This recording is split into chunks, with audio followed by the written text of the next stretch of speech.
On today's show, the Atlanta Hawks go down as many as 21 points and then erase that deficit with a massive second half comeback behind the work of Dejounte Murray and others. We'll have a full breakdown of the game and more coming up. You are Locked On Hawks, your daily Atlanta Hawks podcast. Part of the Locked On Podcast Network. Your team every day.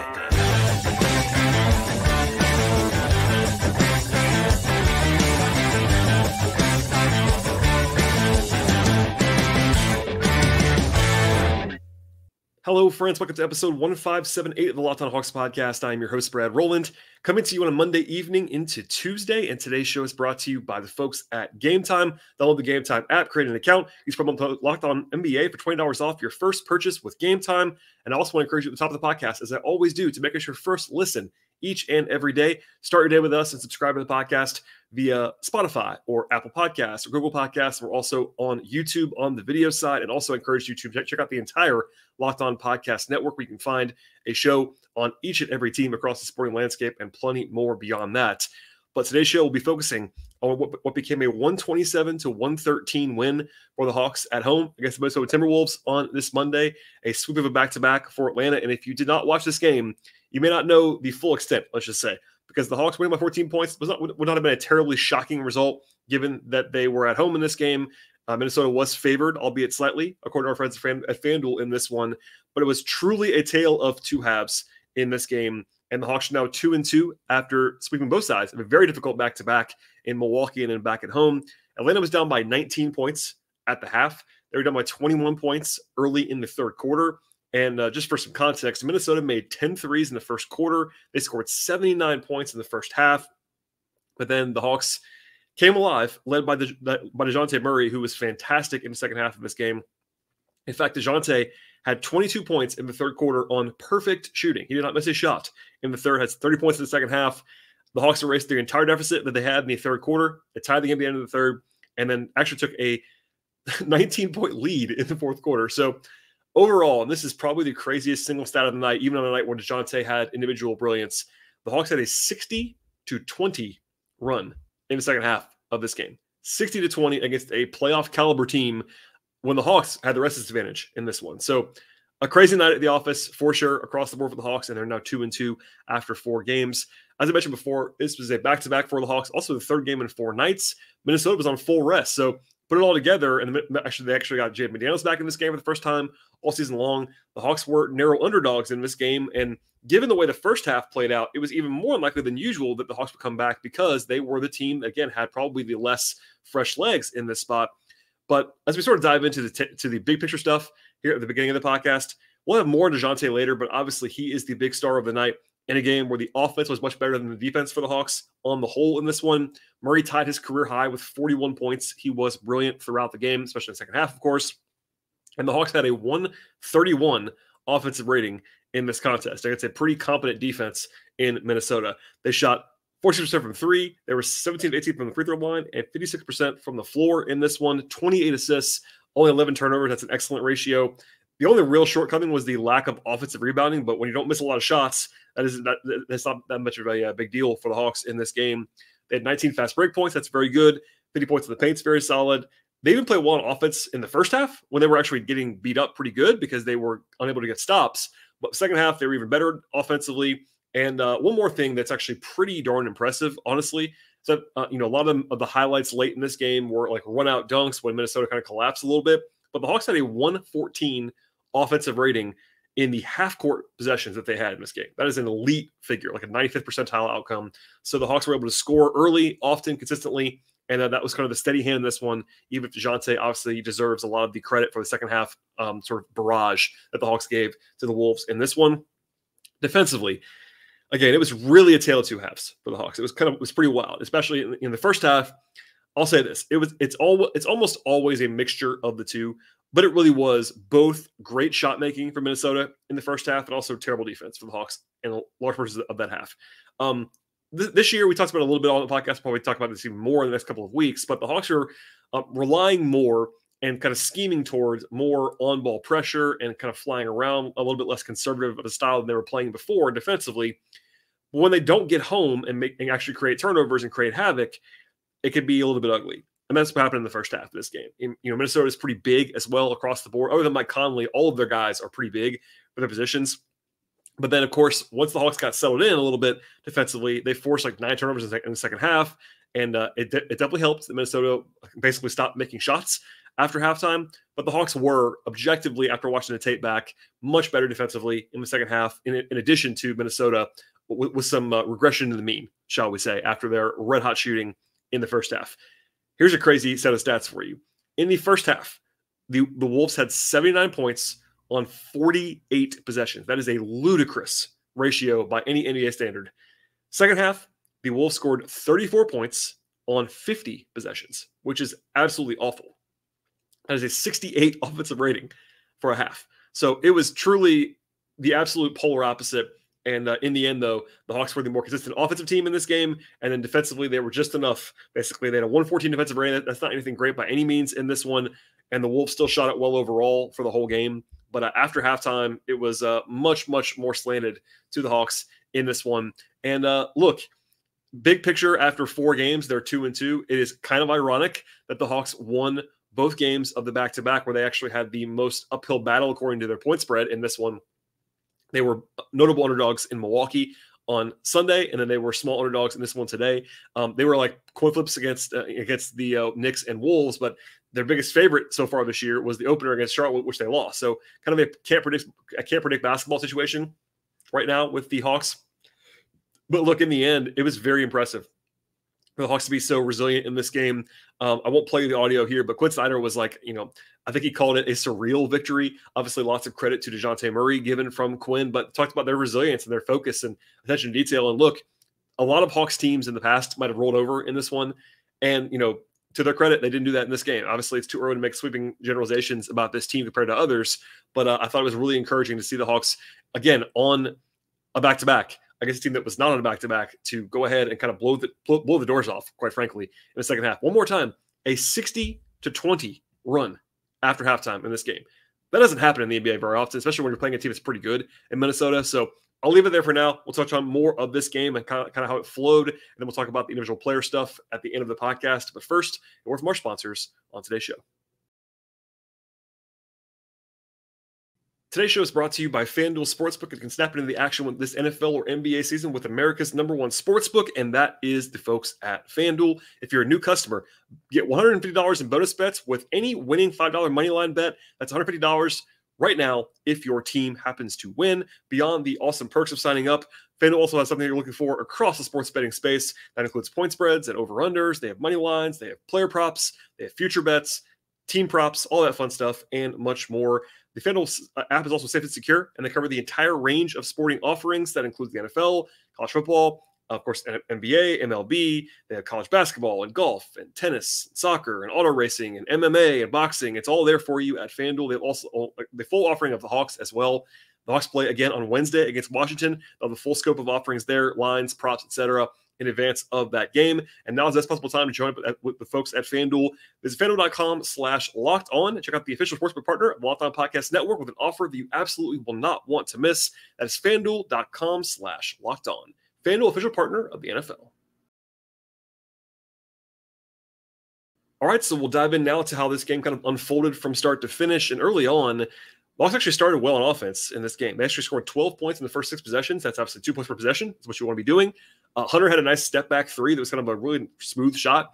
And that's one that I noticed that he usually takes from mid-range. This year, it's a 3. That's a small but also important bit of context there. They had Trae Young on Mike Conley and Murray on McDaniels and Hunter on Edwards for the most part in the first half. They also had Jaden McDaniels that was guarding Trae Young defensively. McDaniels is huge, like 6'9" and very long. And Quinn mentioned that. I know Trae, after the game, said that he thought the Wolves, he kind of joked about it, saying the Wolves were picking him up like he was shooting 50% from 3 because of how high they're picking him up on the floor, but they were trying to overwhelm him with length in this one. But still, defensively, there was some ugliness, obviously, as we sort of alluded to earlier on the podcast. Jalen Johnson had some trouble with Karl-Anthony Towns. As you might imagine, Towns is certainly a lot bigger and more like adept in a post than Jalen is. After the timeout, actually, I noticed that the Hawks actually switched Clint Capella onto Towns for a while, had Jalen and Rudy Gobert. Only a few trips there before sort of Jalen came out of the game, but notable there, they had kind of, Minnesota is a pretty difficult matchup in a lot of different ways. Rotationally, AJ Griffin returned to the lineup in the first half of this game. In the second half, the competitive portion anyway, he did not play. So he's definitely on the short leash, as discussed a lot on last night's podcast, where he didn't play until the third quarter. Tonight was the inverse. He played in the first half and not the second half when it came to the competitive portion of the game. It's basically, again, like an 8 or 8.5 man rotation in this one. I referenced a no-dip three that Bogey took last night that he made. In the first quarter, he had another one like that, except for he actually managed to pump fake without bringing the ball down. He's been ridiculous in those shots early on in the season, but both teams were really like scalding hot early on in this game. The Hawks were 6 of 9 from 3. The Wolves were 7 of 10 from 3. I will say this, and I've mentioned it before, but the Hawks played a lineup of Trey and AJ and Bogey and Sadiq Bey together, and that foursome, even with Okongwu, who's a really good defender, that foursome on the perimeter is untenable defensively. Now, they might score in bunches, and they kind of did in this one, but they gave up 13 points in the first 5 possessions defensively out of the timeout with that group on the floor. That is not going to work, in my opinion. That's just my opinion. I think the offense will be obviously good, but defensively, that's 4 ranging from poor to worse than that defenders, and I don't love that. Anyway, overall, defensively, it was optional on both ends of the floor in the first quarter. It was 42-35. The Wolves missed a 3 at the buzzer, and we're still 10 of 14 from 3 in the first quarter. Again, if you just told me the Hawks gave up 10 threes in the first quarter of the game, I would have said they were down by more than 7. So that was one of the small bright spots, that the Hawks were actually not getting killed despite allowing 10 threes in a quarter. But the Wolves had more than 180 offensive rating in the first quarter of this one. The Hawks actually really good on offense, as I talked about earlier, but it wasn't quite enough. It was kind of a whistle fest early second quarter, I thought, in this game. The Wolves had 4 fouls in like 90 seconds. Plus, Rudy Gobert got 2 technical fouls in a row. He wasn't ejected, though, because the second one was not a sportsmanlike technical foul, but still a very, very choppy start. And then Minnesota took over a little bit with a 10-1 run to go down, actually up by 14.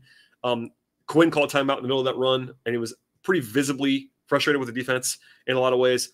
I don't want to pick on Sadiq Bey too much, but I thought he was probably the worst culprit. He was totally lost, it seemed like, defensively in the first half in particular. In fact, I thought he was kind of actively harmful in the first half, despite having 11 points on 5 shots, which is obviously great efficiency, but defensively it was really rough. Again, the Hawks were down by 21 at one point in the first half, 19 at the half. A couple of nice defensive plays from Capella on actually blocking Towns and blocking Nasri, but I will say he gave one of those back with a kind of a no-hope hook shot against Rudy Gobert, a shot that he cannot take, in my opinion. But the Hawks actually did a pretty good job late on a defensive possession where Bey, who I just mentioned was bad, but actually did it pretty well on Anthony Edwards at one possession late, but then Edwards hits like an impossible shot, and that's probably a good microcosm of the entire first half in a lot of ways. Ironically, the Wolves missed a layup at the buzzer after making all the shots in the first half. But just to recap a little bit here briefly, the Hawks were down by 19 at the half. They gave up a 164 offensive rating in the first half. Minnesota shot the heck out of the ball. They got out in transition, and it was pretty porous there for the Hawks. They had 4 turnovers. That just can't happen with the way the Hawks were playing defense in that first half with their scheme and all that. But again, despite the good offense for the Hawks, it wasn't quite enough. The second half was obviously much different. So in a hurry, the Hawks got it down to a 10-point margin within the first 5 minutes, which was a huge thing because, that's just like for morale reasons and tempo reasons, all that stuff. They sped things up a little bit. I thought was a pretty good strategy from all parties involved. They got back within 6 with 4 minutes to go in the third quarter. The Wolves just started not scoring, honestly. They had 11 points in 8.5 minutes, which is night and day from the first half. They were just missing all the shots. Dejounte was the big story. We'll talk about him even more in a second. But the Hawks trimmed down the rotation. No AJ, as I mentioned before. The Hawks did actually have one more double-digit deficit in this game. They were down by 10 with 5 minutes to go in the third. And then they had another run. Bogey hit a 3. And then Dejounte just went nuts. In fact, he had back-to-back jumpers in the final minute, including a 3 to tie the game at the end of the third quarter. Again, the Hawks were down by 21 points in that third quarter, and they erased that deficit entirely by the end of it. And in the third, Dejounte scored 22 points on 8 of 8 from the field, 2 of 2 from 3, and 4 of 4 at the line. So that is remarkable, obviously. He only took 2 shots at the rim either. So 6 of the 8 shots in the field that he made were jumpers, and they were pull-up jumpers, self-created, just bucket-getting jumpers. Normally they bring Trey back in at the end of the third quarter, but Quinn rode with Dejounte because he was so hot, and Trey, after the game, acknowledged that was the right decision, obviously. Hawks PR had this one, but Murray is the first Hawk in the play-by-play era to have at least 20 points in a quarter without missing a shot from the field, from 3 or at the free throw line. So he was perfect shooting, 22 points in the quarter. That is just remarkable stuff. And it's not like sustainable. Obviously, he's not going to make shots like that all the time. But we saw that, I think it was last year against Portland on the road, where Dejounte is just capable of like going nuts for a half. And that definitely happened in that stretch. And by the way, though, defensively, again, I said it before, but way better. They held the Wolves to 19 points on 25 possessions. They were 6-23 from the floor in the third quarter. And that was just a start because it kept coming in the fourth as well. The Hawks were still awesome and rolling in the fourth quarter. They scored the first 9 points of the fourth. They were down by 10 with like 2.5 minutes to go to the third, and it was a 21-2 run by Atlanta. Minnesota didn't have a single field goal for like 5.5, 6 minutes. It was just pretty crazy there. The Hawks went from down 21 to up 9 in about 11.5 minutes. So a 30-point swing there. Minnesota finally scored, but Dejounte, this is another crazy stat. Dejounte had 28 points in the first 16 minutes of the second half on 11 of 11 shooting from the floor. At that point, Dejounte had 28 points in the second half. Minnesota had 14 points in the second half. So he was doubling up the entire opposing team for a while, at least over like a 16-minute period. That's just crazy. Anyway, just ridiculous stuff from Dejounte Murray. There was one bit of, I don't know about worry, but the Hawks, the lead got pushed down to like 9 with like 5.5 minutes to go. It was not over by any means. The Hawks looked kind of gassed. I thought it was a really good quick timeout from Quinn Snyder to get some fresh legs out there because Murray had played the entire half at that point. Jalen played most of the half as well. But after that, the Hawks blew it open. They scored, I think it was like the next 8 points to go up by 17. They had 4 dunks in the last 5 minutes of the game. They pushed the pace a lot, a couple of huge alley-oops. Like it was just like Minnesota collapsed, I will say that. Part of that was about the Hawks, but certainly Minnesota did not do themselves any favors. And just some crazy, and one more crazy stat for you out here on the game flow front. The Hawks gave up 79 points in the first half of this game. In the first 22 minutes, so basically almost the entire second half, but the first 22 minutes of the second half, the Wolves scored 27 points. So from 79 in 24 minutes to 27 in 22 minutes. That is a stark change. And it was not just Dejounte, it was the defense as well. And Minnesota falling apart and all those things put together allowed for again, one more time, a 60-20 extended run by Atlanta to go up by as many as 19 and put the game away. It was garbage time. Another crazy thing to kind of just mention is that the Hawks were down 21 points in the second half of this game, and they were up by so many points at the end of the game that they were able to put their garbage time lineup in. They had Buffkin and Gay and Bruno on the floor at the very end. That is just a remarkable turnaround. So I'll stop yammering for now. We'll have more on the player-by-player section in just a second, talking about Dejounte, of course, and many others. But first, a word from our sponsors on today's podcast. Today's show is brought to you by Gametime. You should never have to worry about buying tickets to a big event. And with Gametime, you absolutely never have to worry. Gametime has last-minute deals that you're looking for on tickets for football or basketball or baseball or concerts or comedy and theater or even more things than that. It's incredibly easy to navigate to find all the stuff you're looking for and buy tickets for any event in your area. They have zone deals as well. You pick the section, and Gametime will pick the actual seats for you for an average savings of 18%. And Gametime, you can actually view the seats and how they'll actually look for you when you sit there while you're looking for a ticket. It helps you to know exactly what you're looking for and what you should expect when you arrive. They have all-in pricing as well. You can know your total up front without any of the hidden fees that some other places might have. And they have peace of mind at Gametime. And the Gametime guarantee means you actually always get the best price. If you find tickets in the same section in the same row for less, you'll be credited 110% of the difference. With Gametime, take all of the guesswork out of things when it comes to buying tickets by using the Gametime app. Download the Gametime app right now. Create an account. Use promo code LOCKEDONNBA for $20 off your first purchase. Terms apply. Again, create an account, redeem the promo code LOCKEDONNBA for $20 off. Download the Gametime app today. Last-minute tickets, lowest price, guaranteed. Okay, we'll end the show with the player-by-player breakdowns at the end of the podcast, and a lot of things to cover on this player-by-player breakdowns, despite the fact that there's only 8 guys that really played real minutes. AJ played 6 minutes, made his only shot, 3 points, thought he looked fine, but he was kind of on the outside looking in the second half of this one. Bogey was a little bit cold as a shooter in this one. 3 of 10 from the floor, 2 of 7 from 3. At 8 points, did have 4 assists, though, and 1 turnover, 1 steal. He has to get guarded in a way that other guys just don't, which always helps the Hawks. I thought Bogey actually played fairly well, despite the poor shooting in this game. Saddiq Bey, a weird one. I talked about it earlier. I thought his first half was really shaky. He was much better the second half for sure. 11 points, 6 rebounds. Did make all 3 threes, and that's part of the appeal of Saddiq Bey, is that he's a really good shooter. but kind of a mixed bag. I'm not sure he was good in this one, despite being plus 17 and being efficient offensively, but he was better defensively, and he found it there. I think it's kind of an adventure sometimes with Sadiq on that end of the floor, which I've been saying since last year, honestly.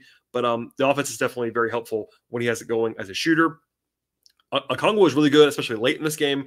10 points on perfect shooting, 3 of 3 from the floor, 4 of 4 from the free throw line, 7 rebounds, 3 assists, no turnovers, only 1 foul. That's a big one for Onyeka. Good to see that. Plus 22 off the bench. A couple of big dunks later on in the game. I thought he played very well in this one off the bench and closed the game with the competitive portion. That was the right call. He had it rolling with the younger, faster unit with Jalen Johnson, etc. To the starters, Clint Capella, I actually thought was fine. Offensively, not so much. Missed all 3 of his shots, had 2 points in 23 minutes, but 5 rebounds and 5 block shots. He was by far their best rim protector. I thought he was really good defensively, especially in the third quarter of this one. I don't think he played great, but certainly he was better than the raw numbers indicate. If you watch this game closely, the defense, especially in the second half, was very impressive. Elsewhere, everybody else in the starting lineup had pretty big numbers. So Jalen Johnson, it was kind of a quiet night for Jalen for a while. I thought he had some issues with Towns, who was obviously a unique matchup in a lot of ways. First half, kind of quiet for Jalen, not like sort of asserting his will a lot, but still played fine, just didn't like dominate. But in the second half, a couple of just massive dunks. Like obviously his athleticism just pops off the screen when you watch him. He had a windmill in transition, all that stuff.